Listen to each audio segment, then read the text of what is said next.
Hello, welcome again. And in today's video, I'm gonna show you the basics of how to use a brush pen. So I have a few examples here of brush pens that I have lying around and that I use.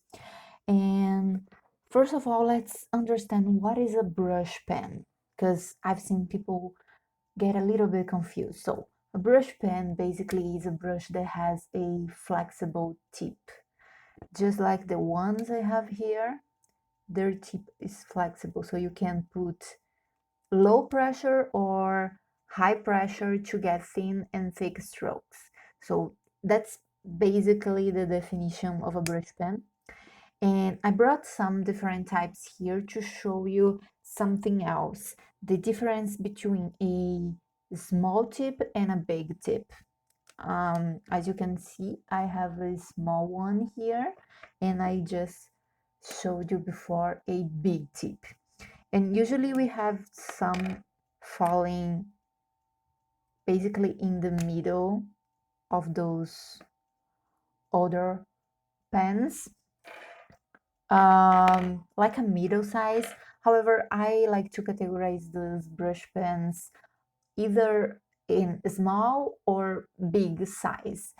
Because when you have a medium, it's not really small. I categorize that as a big because I get really thick lines when I'm writing. And if I want to write something really small, I just use the small one because the medium won't do it. So let me show you just really quickly the difference between small and big tips. So here I'm gonna go light up and heavy down. Let me get the other one, and you can see that's not really a big tip. It's not really small, but you can see as I'm writing here that I get a very thick line when I'm going down, a lot thicker than this one. It's mainly because this tip in particular, it's extremely flexible, so it gives me a very thick line when I'm going down. And then I have these other ones that kind of fall in the middle, and you can see that this middle tip right here, it didn't get as thick as this one because that Sakura Pigma is really flexible. Then I have this other one that it's a big tip, and I can get a very thick line with it, but it's again very close to the middle tip that I showed you earlier. That's why I categorize them either as small or big, because sometimes the medium, it's more like a big than a small size. So I just use that double category to do that. And this one is really big and flexible. So that's basically it for small and big tips.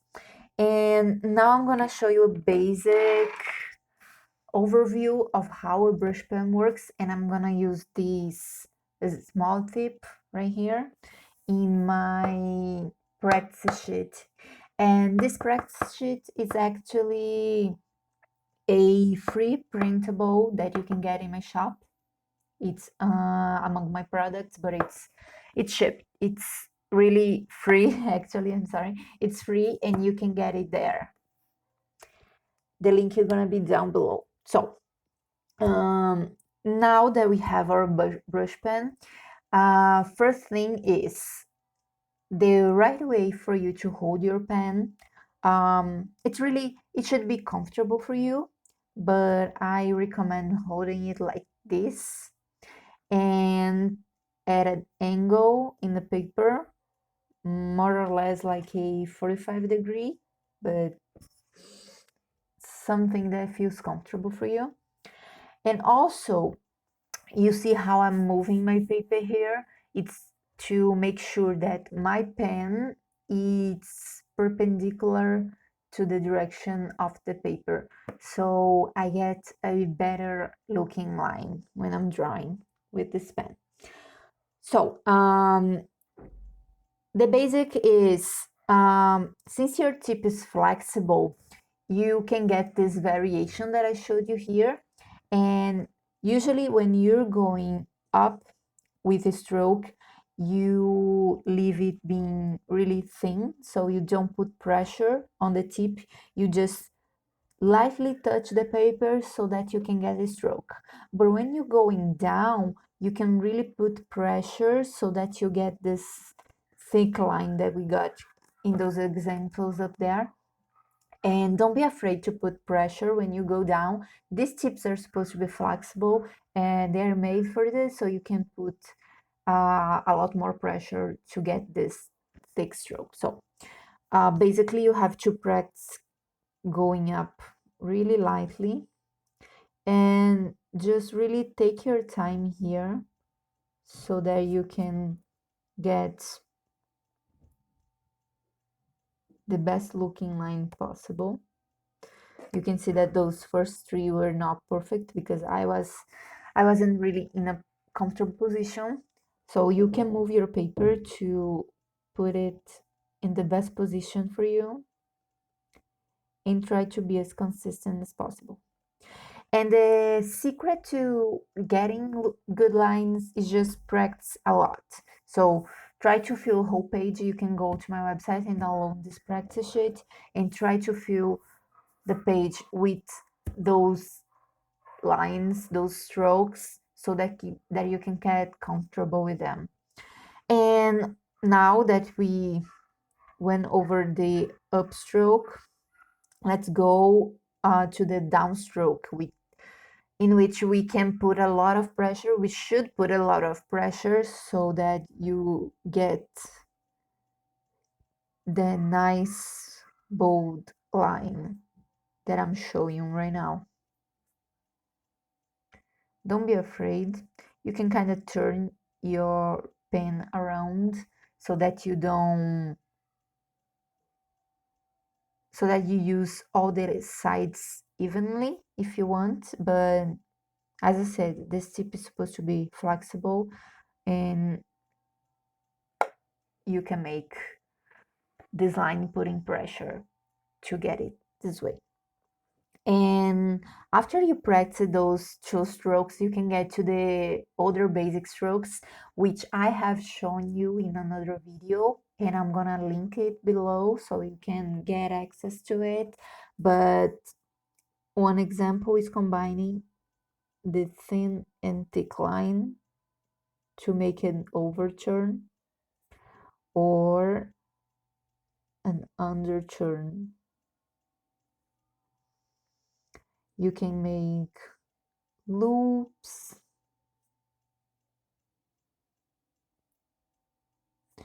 the oval,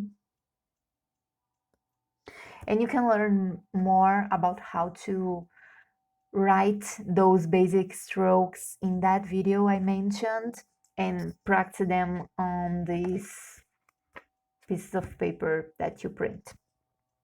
So those are the basic strokes you have to understand, the upstroke and the downstroke, and then you have to practice those basic calligraphy strokes so that you can combine them to make letters. And I show that in the other video, so I'm gonna just link that below so that you can get to it. And that's basically it. The secret is, as I said, practice a lot so that you can get better and can get more consistent lines, can get more clean lines, and you can get more comfortable with using the pen, because in the beginning it's really hard to get those thin lines to look good. So practicing is a big part of it. Well, I'm gonna leave you here to practice. Go to my website, download the practice sheet, um, look through the video and practice the basic strokes so that you can start making your own words and letters. I hope you enjoyed this video. If you like it, leave a thumbs up below and charity. Well, I see you next time.